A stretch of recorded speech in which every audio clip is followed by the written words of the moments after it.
नमस्कार साथियों, गामराम में आप सबका स्वागत है। और आज हम बारसमंद उप तहसील में पहुंचे हैं। यहाँ पर किसानों ने धरना लगाया हुआ है।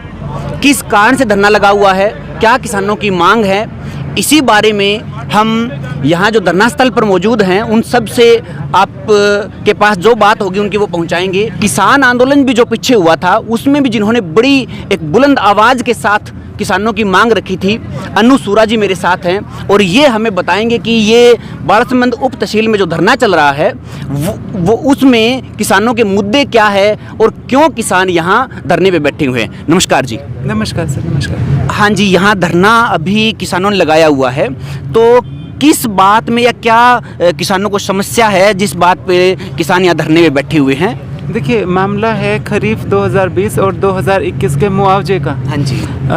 जो फसल खराब हुई थी खरीफ की, 2020 की भी और 2021 की भी, उसके मुआवजे को लेके किसान आज तक 2022 चल रहा है। हाँ जी। और अभी तक इंतज़ार कर रहे हैं। बार बार यहाँ के किसानों ने धरने लगाए हैं। हाँ जी। पहले भी एक बार 22 दिन का, एक बार 18 दिन का प्रदर्शन धरना किसान कर चुके हैं। हाँ जी। आश्वासन दिए जाते हैं लेकिन कोई कार्रवाई नहीं होती।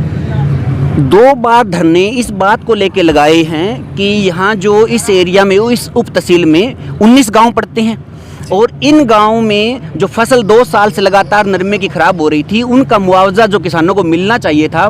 और हम ये भी कहेंगे, जैसे मैंने बातचीत में पता किया था कि और जो आस पड़ोस के और तहसीलें हैं और जो एरिया है वहाँ मुआवजे मिले हैं लेकिन यहाँ नहीं मिले हैं मुआवजे। हाँ जी। जबकि ये मतलब आप एक तरीके से कह लो डेजर्ट एरिया है। हाँ, यहाँ तो स्पेशली ध्यान देना चाहिए। लेकिन गिरदावरी गलत की जाती है। जब तक किसान दबाव ना बनाए गिरदावरी सही नहीं की जाती। तो मतलब हर तरीके से समस्या ही है। सरकार का कोई ध्यान ही नहीं है इस तरफ, जबकि राजस्थान के साथ लगता एरिया है, यहाँ पे तो स्पेशल सरकार का ध्यान होना चाहिए, लेकिन नहीं। 2 बार पहले आप कह रहे हो हमने धरने यहाँ दिए हैं किसानों ने, तो उस टाइम आपकी किन से बात हुई थी या फिर धरना समाप्त कैसे हुआ? प्रशासन से ही बात होती है हर बार। प्रशासन से ही बात होती है। कभी एसडीएम आते हैं, कभी तहसीलदार से भी बात होती है, डीसी से भी बात हुई है, बहुत बार बात हुई है। तो हर बार यही कहा जाता है कि जैसे अभी कहा गया, रिसेंटली कमेटी डीसी से मिली थी तो यही कहा गया कि आपकी फाइल प्रोसेस में है। तो प्रोसेस की कोई टाइम लिमिट नहीं है, तो प्रोसेस तो चल ही रही है 2020 से। हाँ जी। तो पाइपलाइन में है मामला, ये कह दिया जाता है। तो अभी कहा गया कि कल हमें ये कहा गया तहसीलदार के द्वारा कि सीएम के ऑफिस में पहुंची है फाइल। तो सीएम 3 महीने से ऑफिस ही नहीं गए हैं, या हो क्या रही है, तो सीएम को पता ही नहीं है कि उनके ऑफिस में कौन कौन सी फाइल पहुंची हुई है, ये कहना है। अभी जो खेड़ी चोपटा तहसील का मामला था वहाँ पर किसानों ने पहले धरना दिया एक लंबे समय तक और अभी उन्होंने धरना समाप्त कर दिया, तो क्या वैसी ही स्थिति यहाँ की है? हाँ, देखो अभी तो अनिश्चितकालीन धरना है और लगातार जैसे हम 5 लोग आज क्रमिक अनशन पे हैं। तो कमेटी है हमारे यहाँ पे, सारे डिसीजन कमेटी ही लेती है। और मेन चीज़ ये है कि ये क्लियर कर हमारी कमेटी की तरफ से कि हम शांतिपूर्ण अपना प्रदर्शन रखने वाले हैं, क्योंकि सरकार जो चाहती है उस टाइप में हमें नहीं फंसना। सरकार तो ये चाहेगी कि यहाँ पे हो हुड़दंग हो और मामला बिखरे, तो वो नहीं हमारी कमेटी होने देना चाहती। कि चाहे धरना प्रदर्शन कितना भी लंबा करना पड़े, लेकिन न्याय की लड़ाई है, जायज मांग है। सरकार खुद जिसकी घोषणा कर चुकी है, एपीआर बन चुका है जब, तो 37 करोड़ के लगभग। तो वो मुआवजा जब सरकार ही घोषणा कर चुकी है एक तरीके से कि ये मिलना चाहिए, ये मिलेगा, तो फिर हमें हुड़दंग करने की जरूरत क्या है? हम तो अपनी मांग मांग रहे हैं जो सरकार ने कहा है, जो सरकार ने माना है कि ये मुआवजा मिलना है। तो आप सब ने बहन जी की बातें सुनी और भी हम बात करेंगे इनसे। एक जो सबसे बड़ा सवाल है कि लगातार इस एरिया में किसान, या तो हम ये कहेंगे किसान सरकार के विरोध में बात कर रहे हैं या सरकार किसानों की सुन नहीं रही है। सरकार ये जो हो रहा है ना, ये सरकार ये जान करके कर रही है अपना, मतलब एक आप जो मैं समझती हूँ, सरकार एक माहौल बनाती है। हाँ जी। उन्हें पता है हरियाणा का जो स्ट्रक्चर है, वो चाहते हैं कि किसान परेशान हो, धरने प्रदर्शन हो, उग्रता हो।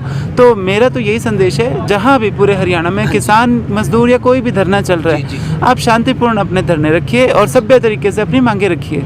क्योंकि देखो पॉलिटिक्स है, ये इनकी मंशाएं कुछ और होती हैं कि एक उग्र माहौल हरियाणा में बनाया जाए और उसका फिर पॉलिटिकल फ़ायदा उठाया जाए। तो हमें इस पॉलिटिकल ट्रैप में नहीं आना है। हाँ जी। तो हमारे जो सीनियर साथी हैं तो वो लगातार युवाओं को समझाते हैं कि पॉलिटिकल ट्रैप में नहीं आना है। हम यहाँ पे जिस मकसद से बैठे हैं वो मकसद पूरा करना ही हमारा मकसद है और वो शांति से ही संभव है। कि अभी आपने पीछे किसान आंदोलन में बड़ी भूमिका निभाई और बड़ी बुलंद आवाज़ के साथ अपने किसानों की जो बात है वो रखी, तो क्या आपको अनुभव है पीछे किसान आंदोलन का भी? सरकार जो है वो किस प्रकार से किसानों की सुनेगी? सरकार असल में किसानों की सुनना ही नहीं चाहती। अभी आप पिछले कुछ सालों का पैटर्न देखोगे तो गिरदावरी में हर बार कमी रहती है, मतलब जो खराबा है वो हम कभी दिखाया ही नहीं जाता जब तक किसान दबाव ना बनाए। तो क्या किसान को हर बार मांगना पड़ेगा अपने लिए जो नॉर्मल प्रोसेस होना चाहिए, वो प्रोसेस को नॉर्मली चलाने के लिए हर बार लड़ना पड़ेगा, संगठित होना पड़ेगा, जब सरकार अच्छी तरह से जानती है कि किसान वो वर्ग है जो आर्थिक रूप से बहुत मजबूत नहीं है और सरकार हर बार उस वर्ग से ये अपेक्षा रखती है कि इन्हें तभी देंगे जब ये लड़ेंगे। तो ये व्यवहार सरकार का दिखाता है कि सरकार को किसान चाहिए ही नहीं, वो किसान को बर्बाद करना चाहते हैं। वो लगातार किसानी पे अटैक कर रहे हैं, चाहे वो 3 काले कानून हो। वो चाहते हैं कि देश की आबादी, ज़्यादातर आबादी शहरी हो जाए और सारा जो एग्रीकल्चर सेक्टर है ये पूंजीपतियों के हाथ में आए, मशीनरी से सारा काम हो और इस सारे जो ग्रामीण तकबा है इसको लेबर बनाया जाए, इंडस्ट्रियल लेबर, जो कि मतलब हम तो ऑब्वियसली नहीं चाहते हो। तो ये मंशा सरकार की साफ साफ नज़र आती है। तो धरने पे हम आए, किसानों की जो बात है, किसानों की जो मांग है वो हमने आप तक पहुंचाई।